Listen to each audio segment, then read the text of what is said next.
Hello दोस्तों, आपका स्वागत है एक नया वीडियो में। आज की इस वीडियो में आपको बताने वाला हूँ Redmi A4 5G में किस तरह से एप्लीकेशन की साइज़ को बड़ा और छोटा कर सकते हैं।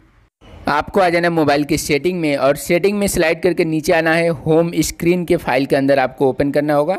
ये दिख रहा है होम स्क्रीन, इसको ओपन करेंगे। फिर इसमें आपको मिलेगा आइकन साइज। फिलहाल जो दिख रहा है आइकन साइज, उस पर आपको क्लिक करना होगा, आइकन साइज वाला पे। जैसे आप आइकन साइज में क्लिक करते हो फिर उसमें आपको ऑप्शन मिल जाएगा। होम स्क्रीन ये दिख रहा है और इसके ऊपर है जस्ट आइकन साइज। तो आपको क्या करना होगा, इसमें क्लिक करने के बाद इस तरह का ऑप्शन आ जाएगा। यहाँ से आप अपनी कोई भी एप्लीकेशन को, सारा एप्लीकेशन को एक साथ बड़ा छोटा आप अपने हिसाब से सेट कर सकते हैं। आपको अगर बड़ा में देखना है तो बड़ा कर लीजिए, अगर छोटा में देखना है तो छोटा कर लीजिए। आप अपने हिसाब से इस तरह से सेट कर सकते हैं। दोस्तों ये वीडियो कैसा लगा कमेंट करके बताइए। वीडियो अच्छा लगा तो लाइक कीजिए, चैनल को सब्सक्राइब कीजिए और शेयर कीजिए। दोस्तों मिलते हैं आपको नेक्स्ट वीडियो में। Thank you so much.